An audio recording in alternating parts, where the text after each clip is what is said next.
Telangana assembly budget సమావేశాల సందర్భంగా నేడు 0 అవర్లో మక్తల్ నియోజకవర్గ శాసనసభ్యులు వాకిటి శ్రీహరి మాట్లాడుతూ గత బీఆర్ఎస్ ప్రభుత్వం హయాంలో యాదవ సోదరులకు సబ్సిడీపై గొర్రె పిల్లలను ఇప్పిస్తామని చెప్పి సుమారు 300 కోట్ల రూపాయల డీడీలను కట్టించుకొని ఇవ్వకుండా మోసం చేశారని అన్నారు. ధన్యవాదాలు అధ్యక్ష. ఈరోజు పశుసంవర్ధక శాఖ మత్స్యశాఖ పద్ధతులపైన నాకు మాట్లాడడానికి అవకాశం ఇచ్చినందుకు మీకు మనస్ఫూర్తిగా ధన్యవాదాలు తెలియజేస్తా ఉన్నాను అధ్యక్ష.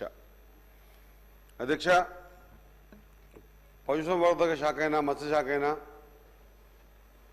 ముఖ్యంగా పెద్ద మొత్తంలో వెనుకబడ్డ జాతుల కులదైవమైన గంగమ్మ తల్లిని నమ్ముకొని మత్స్యశాఖ కానీ లేకపోతే మా యాదవ సోదరులందరూ కూడా వాళ్ళ జీవన విధానంలో ఒక ట్రెడిషనల్గా వస్తూ ఆ పశువుల్నే గొర్రెలే నమ్ముకొని జీవనం సాగిస్తున్న సందర్భంలో మన ప్రియతమ ముఖ్యమంత్రి గారు అదేవిధంగా మన డిప్యూటీ చీఫ్ మినిస్టర్ గారు పశుసంవర్ధక శాఖకు ఈ బడ్జెట్లో 1,657 కోట్ల రూపాయలను కేటాయించి ప్రభుత్వం తన ప్రాధాన్యతని చాటుకున్న అధ్యక్ష.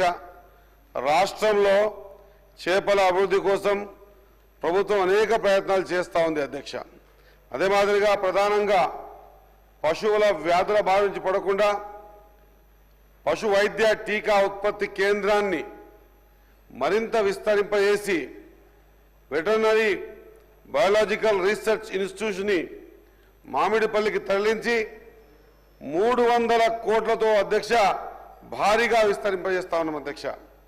అదొకటే కాకుండా కొత్త వ్యాక్సిన్ల ఆవిష్కరణ అవసరమైనప్పటి పరిశోధనలు వీటి కోసం 100 కోట్లతో అధునాతనమైనటువంటి యంత్రాన్ని తెప్పించి మరి ఈ పశుసంవర్ధక శాఖను బలోపేతం చేస్తా ఉన్నాం అధ్యక్ష. పశు వైద్యాన్ని మరింత విస్తరింపజేయడానికి ప్రభుత్వం కృషి చేస్తుందనడంలో ఎలాంటి సందేహం లేదు అధ్యక్ష. రాష్ట్రంలో పశువుల సంఖ్య పెంచడానికి ప్రయత్నం చేస్తున్నామనడానికి ఇదొక సూచిక అధ్యక్ష. ఇదొక్కటే కాకుండా పాల ఉత్పత్తిని పెంచడమే ధ్యేయంగా ప్రభుత్వం ముందడుగులు వేస్తూ ఉంది అధ్యక్ష. ఒకసారి చూస్తే గతంలోకి వెళ్తే గత 10 సంవత్సరాల్లో పశుసంవర్ధక శాఖ మత్స్యశాఖలను సర్వనాశనం చేసి గొర్రెలు చేపల పేరుతో అవినీతిమయం చేశారు అధ్యక్ష. ప్రధానంగా గొర్రెల విషయంలో మా యాదవ సోదరులను ఆనాటి కేసీఆర్ సర్కార్ అధ్యక్ష దారుణంగా వచించింది అధ్యక్ష.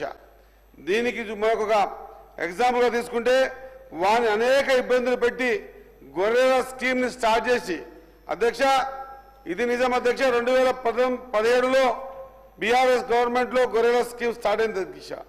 ఒక యూనిట్ విలువ 1,25,000 చేస్తూ 93,700 రూపాయలు ప్రభుత్వ పరంగా మరి అదేవిధంగా గొర్రెలకు 6,300 రూపాయలు ట్రాన్స్పోర్ట్కి మందులకు 3,800 రూపాయల రకంగా బీమాకు 3,440 రూపాయల ప్రకారంగా మరి ఒక యూనిట్ స్టార్ట్ చేసి తీసుకుపోయి కొన్ని సందర్భంలోనే మళ్ళీ యూనిట్ కాస్ట్ పెంచింది అధ్యక్ష. 1,75,00,000 చేశారు అధ్యక్ష. అప్పట్లో పశుసంవర్ధక శాఖలో పనిచేసిన చాలా మంది కీలక వ్యక్తులే అధ్యక్ష ఈ దళాలను ప్రోత్సహించి ఈ దళాల ద్వారా యూనిట్ కాస్ట్ని పెంచేలాగా చేసింది అధ్యక్ష. ఫలితంగా 1,000 కోట్ల రూపాయలు చేతులు మారినాయి అధ్యక్ష. రాష్ట్ర వ్యాప్తంగా ఇప్పటి వరకు 4,25,000 యూనిట్ల గొర్రెలు పంపిణీ చేశామని చెప్పి గతంలో ప్రభుత్వ లెక్కలు చూపించిన అధ్యక్ష. దీని ప్రకారంగా మొత్తం పంపించే గొర్రెలకి ఇప్పుడు చూస్తే గొర్రెలు సగానికి సగం ఎక్కడా కనిపించవు అధ్యక్ష. ఇందులో పెద్ద ఎత్తున అవినీతి చోటు చేసుకున్న దానికి ఇది ఒక పెద్ద నిదర్శనం అధ్యక్ష.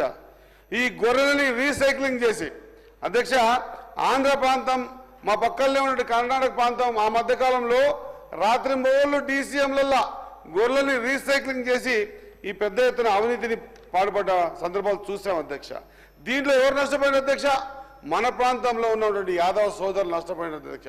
ఎందుకంటే ఆంధ్ర ప్రాంతంలో ఉన్నటువంటి గొర్రెలను తీసుకొచ్చే వాతావరణం సరిగా అనుకూలించగా చాలా మంది గొర్రెలు పోడగొట్టుకున్న చనిపోయిన అధ్యక్ష.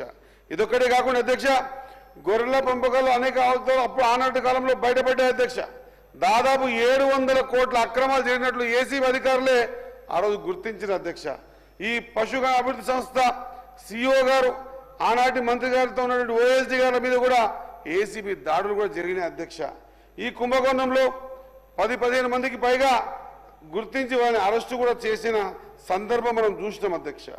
ఈ గొర్రెల కొనుగోలులో కీలకంగా ఉన్న కాంట్రాక్టర్ గారు కూడా మొయినుద్దీన్ గారు కూడా దుబాయ్కి ఇక్కడ నుంచి లేకుండా పారిపోయిన సందర్భాన్ని మనం చూసాం అధ్యక్ష. ఈ వ్యవహారంలో ఈడీ కూడా కేసు నమోదు చేసింది అధ్యక్ష. ఇంత పెద్ద ఎత్తున అవినీతి జరిగిందని దానికి ఒక నిదర్శనం అధ్యక్ష. ఇవన్నొక్కటే కాకుండా ఈ గొర్రెలని ట్రాన్స్పోర్ట్ ఏ విధంగా చేసిందని ఆ రోజు మనం కేసు పెట్టి చూస్తే వాళ్ళు చెప్పిన వివరణ ప్రకారంగా సైకిల్ మోటార్ల మీద, కార్లల్లో, బస్సులల్లో, అంబులెన్స్లలో కూడా ఈ ట్రాన్స్పోర్ట్ చేయడం జరిగింది అధ్యక్ష. ఇదొక్కటే కాదు అధ్యక్ష, యాదవ్ సోదరులు లక్షాధికారులను చేస్తామని అన్న వాళ్ళ సోదరులందరి దగ్గర కూడా డబ్బులు కట్టించుకుంది అధ్యక్ష. ఈ స్కీమ్లో 4,25,000 యూనిట్ల గొర్రెలు పంపిణీ చేయగా అందుకు 5,000 కోట్లు ఖర్చు పెట్టామని చెప్పేసి అప్పటి ప్రభుత్వం చెప్పింది అధ్యక్ష. మరి ఇటీవల కాలంలో గొర్రెల మేకల సంఖ్య ప్రభుత్వం సర్వే నిర్వహించింది అధ్యక్ష. దీంట్లో ఆశ్చర్యకరమైన విషయాలు బయటకు వచ్చినాయి అధ్యక్ష. తెలంగాణలో గొర్రెల పంపిణీ ద్వారా వాటి సంఖ్య విపరీతంగా పెంచామని కేసీఆర్ గారు చాలా పెద్దగా చెప్పారు అధ్యక్ష. అప్పట్లో అదొక పెద్ద సబ్జెక్టుగా కూడా మారింది అధ్యక్ష. కోట్ల కొద్ది పిల్లలు పుట్టాయని చెప్పుకొచ్చారు అధ్యక్ష. కానీ గత 5 ఏళ్లలో గొర్రెల సంఖ్య 32.48% పడిపోయింది అధ్యక్ష. ఇది మరి ఆ రోజు ఇంత పెద్ద సంఖ్యలో గొర్రెలు పుట్టినాయి, ఎంతో ఈ దాదాపు 7 లక్షల గొర్రెలు ఉన్నాయని చెప్పినటువంటి ఆ గొర్రెలు ఎక్కడ పోయినో, వాటి పిల్లలు ఎక్కడ పోయినో ఇక్కడికి ఎవరికి తెలియదు అధ్యక్ష. 2019లో రాష్ట్రంలో 2,39,88,070 గొర్రెలు ఉన్నట్టు లెక్క కూడా చూపించారు అధ్యక్ష. ఈ మధ్యకాలం మనం సర్వే చేస్తే ఈ మధ్యకాలం బీఆర్ఎస్ చెప్పిన లెక్కల ప్రకారంగా చూస్తే రాష్ట్రంలో 7 కోట్ల గొర్రెలు ఉండాల్సిన అవసరం ఉండింది అధ్యక్ష. కానీ 2024 జూన్లో ఈ రాష్ట్రంలో గొర్రెల మీద సర్వే నిర్వహిస్తే అధ్యక్ష 1,61,97,065 గొర్రెలు మాత్రమే ఉన్నట్టు నిర్ధారణ తేలింది అధ్యక్ష.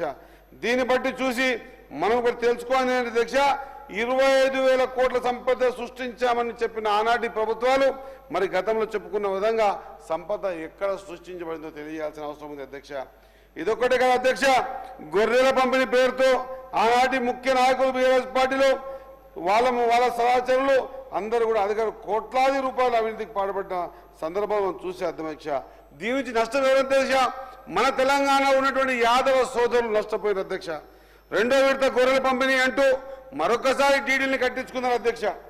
ఏళ్లు గడిచినా గొర్రెలు అయితే ఇయలేదు అధ్యక్ష. లాస్ట్కి మన యాదవ సోదరుల నుంచి దాదాపు 350 కోట్ల రూపాయల వాళ్ళ వాటగా ప్రభుత్వం ఆనాటి ప్రభుత్వం తీసుకున్న అధ్యక్ష. కానీ వాళ్ళ గొర్రెలు కూడా ఇవ్వలేదు. ఆ తర్వాత చివరికి వాళ్ళ డబ్బులు కూడా వాళ్ళకి వెనక్కి ఇవ్వలేదు అధ్యక్ష.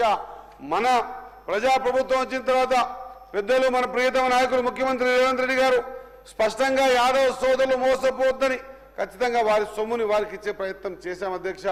ఇంతకంటే పచ్చి మోసం ఇంకొకటి ఉండదు అధ్యక్ష. మరొకసారి ఆలోచన చేయాలి అధ్యక్ష. ఆనాటి ప్రభుత్వ హయాంలో స్కీమ్లనే కాదు, ఒక గొర్రెలనే కాదు, ఆవుల పంపిణీలో కూడా దాదాపు 3-4 కోట్ల అవినీతి జరిగిందని చెప్పి ఆ రోజు ఆరోపణలు వచ్చాయి అధ్యక్ష. రంగారెడ్డి, కరీంనగర్, సిద్దిపేట, నాగర్ కర్నూలు, మహబూబ్ నగర్, పెద్దపల్లి, జగిత్యాల తదితర జిల్లాలో కూడా రైతులు